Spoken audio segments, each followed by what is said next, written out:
Very good morning. आज के इस वीडियो में मैं आपके साथ डिस्कस कर रहा हूँ बीएससी फिफ्थ सेमेस्टर का जो हमने टेस्ट पेपर लिया था उसकी आंसर की। पहला सवाल था HPLC स्टैंड फॉर। HPLC का जो फुल फॉर्म होता है, HPLC को हाई प्रेशर लिक्विड क्रोमेटोग्राफी भी कहते हैं और हाई परफॉर्मेंस लिक्विड क्रोमेटोग्राफी भी कहते हैं। तो इसका जो करेक्ट आंसर है वो है both A and B।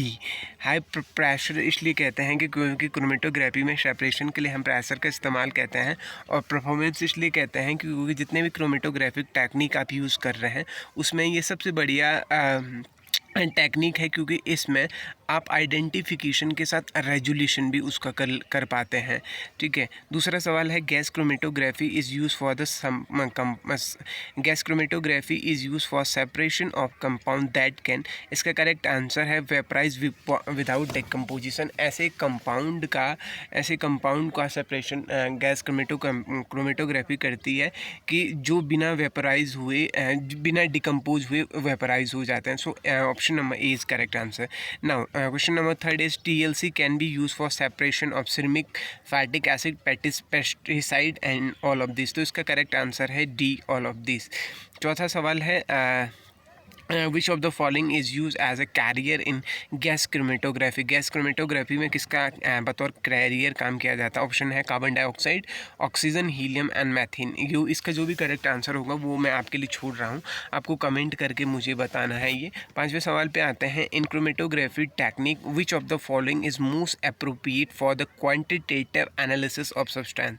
Chromatography technique में इनमें से कौन सा सबसे ज़रूरी, सबसे अहम चीज़ है किसी भी कंपाउंड का क्वांटिटेटिव एनालिसिस के लिए? पहला है टेकिंग फैक्टर, दूसरा है कैपेसिटी फैक्टर, सी है रिटेंशन फैक्टर, डी है रेजोल्यूशन। तो रिटेंशन फैक्टर जो है वो सबसे ज़्यादा ज़रूरी चीज़ है, तो इसका फिफ्थ का करेक्ट आंसर है ऑप्शन नंबर सी। छठवां सवाल है which of the following is use as a spraying reagent in paper chromatography. Paper chromatography में इनमें से कौन एक स्प्रेइंग रिएजेंट की तरह काम करता है? आप स्प्रेइंग रिएजेंट जैसे आप TLC करते हैं ना, तो स्पॉट देखने से लिए आप किसी चीज़ का स्प्रे करते हैं, तो वो क्या होता है?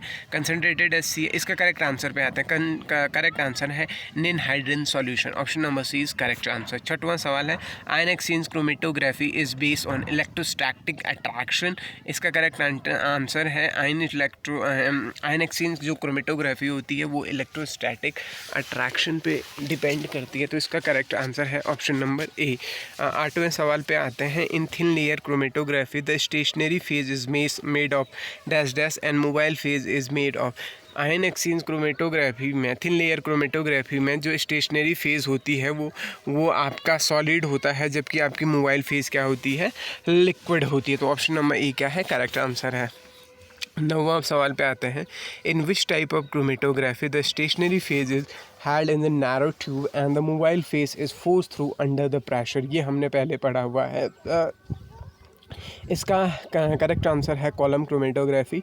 ऑप्शन नंबर ए। कॉलम क्रोमेटोग्राफी में क्या करते हैं आप? स्टेशनरी फेज जो होती है, सिलिका जेल हो गया, एलुमिना हो गया है, आप उसे कॉलम में फिल करते हैं, और जो मोबाइल फेज़ होती है उस मोबाइल फेज़ को आप फिर क्या करते हैं? उस कॉलम में रन कराते हैं। तो ये कॉलम, इसका करेक्ट आंसर है कॉलम क्रोमेटोग्राफी। 10वां सवाल है in size exclusion chromatography solute molecule are separate on the basis of. Option number A है साइज, बी है कंपोजिशन, सी है मॉलिक्यूलर, डी है मॉलिक्यूलर फॉर्मूला। इसका करेक्ट आंसर है option number 1 that is your size. 11वां सवाल है which type of potentiometric titration is use for determine mixture of metal ion in a given solution.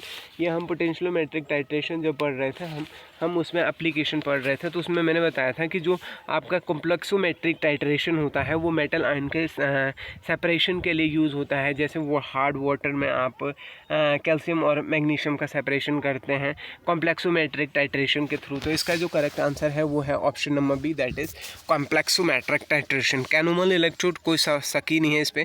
Option number 1 Hg/HgCl2 को कैनोमल electrode कहते हैं, तो option number A correct है।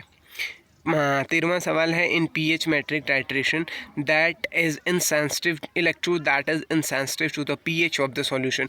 ऐसा electrode जो जो बेसिकली जो रेफरेंस इलेक्ट्रोड होता है वो pH पे से इंडिपेंडेंट होता है, या उसका, या फिर ऐसा कहिए कि उसका कंसंट्रेशन आप उसका जो ये रेफरेंस इलेक्ट्रोड क्या बोलते हैं उसको, इलेक्ट्रोड पोटेंशियल पहले से नोन होता है। तो ऑप्शन नंबर 13 का ऑप्शन नंबर ए करेक्ट है। 14 का है इन कंडक्टोमेट्रिक टाइट्रेशन में graph is plotted between volume added and task. तो कंडक्टोमेट्रिक टाइट्रेशन में वॉल्यूम एडेड और कंडक्टिविटी के बीच ग्राफ खींचा जाता है। तो करेक्ट आंसर है ऑप्शन नंबर सी, 14 का ऑप्शन नंबर सी। ओके, 15वां सवाल है in relationship between pH and pK value is given by. Correct answer है हेंडरसन-हेल्लेजुबल इक्वेशन। तो option number A correct answer है। 16वां सवाल है in thermogravimetric analysis the sample is heated and in a given temperature at a control rate. Option number है air, helium. इसमें से जो करेक्ट आंसर है सीधे उसी पे आता है ऑप्शन नंबर डी, से सभी के कंट्रोल रेट पे हीट किया जा सकता है। 17वां सवाल है which of the following is are observe in TGA curve. इस सवाल को याद भी कर लीजिए और समझ भी लीजिए। TGA कर्व में किस चीज़ का इस्तेमाल होता है।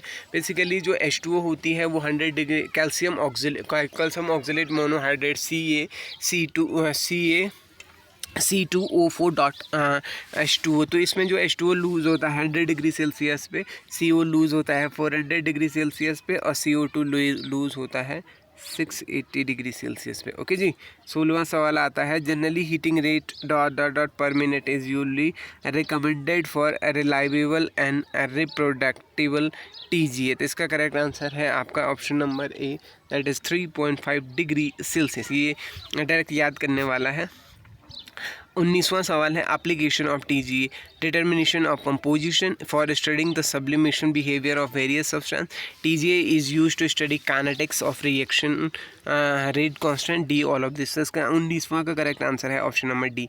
20वां सवाल है thermal method in which graph is plotted between change in mass and enthalpy.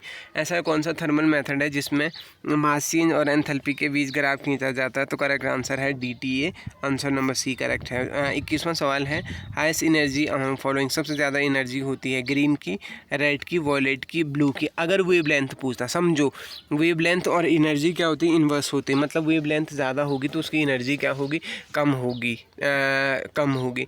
अब इनमें से क्या पूछा हुआ है आपको, इसी का बिग ब्योर का कॉन्सेप्ट लगा के आप इसे सॉल्व कर सकते हैं। ठीक है, आपको इसका आंसर बताना। 22वां सवाल है UV visual spectroscopy is also called. UV visual spectroscopy को क्या कहते हैं, इलेक्ट्रॉनिक स्पेक्ट्रोस्कोपी कहते हैं, ऑप्शन नंबर ए।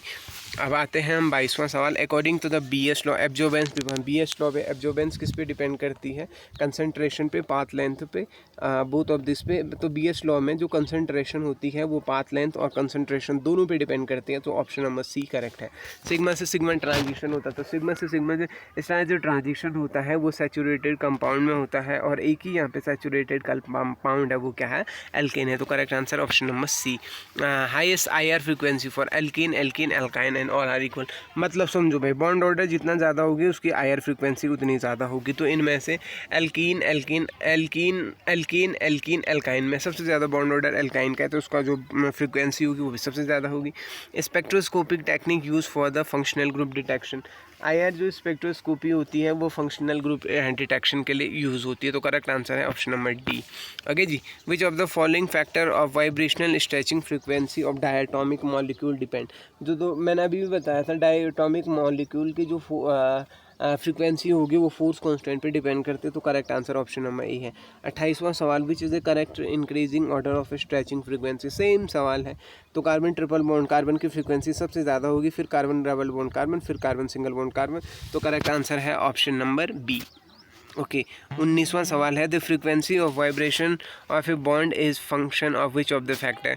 फ्रीक्वेंसी डिपेंड करती है फोर्स कांस्टेंट पे और मास ऑफ, देखो डायरेक्टली प्रोपोर्शनल होती है फोर्स कांस्टेंट के और इन्वर्सली प्रोपोर्शनल होती है मास ऑफ एटम के। इसे कहते हैं हुक्स लॉ। तो करेक्ट आंसर है ऑप्शन नंबर सी। 30वां सवाल है what is relationship between restoring force and displacement in a Hooke law. तो इसका करेक्ट आंसर है option number A, F = -Q K Q constant × Q। ये है आपका हुक्स लॉ।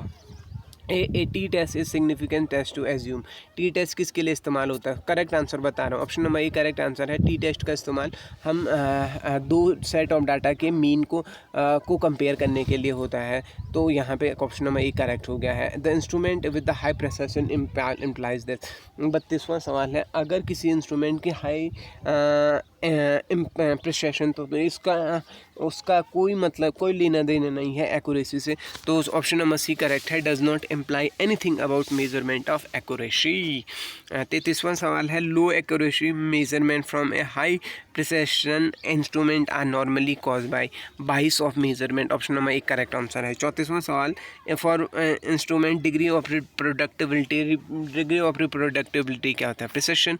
और 35वां सवाल है, during the measurement of measure value upon be absolute error obtain a. देखो ख़त्म, जो भी ऑप्शन होगा ऐसा करना है आपको कि सबसे पहले आप क्या निकालते हैं, true value minus your measure value, mod of true value minus of your mod of measure value minus true value divided by true value. तो यहाँ पे ये करेक्ट आंसर है, इसके हिसाब से सेट कर लीजिए। और बाकी अगर आपको वीडियो पसंद आया है तो बाकी लोगों तक शेयर कीजिए। Thank you.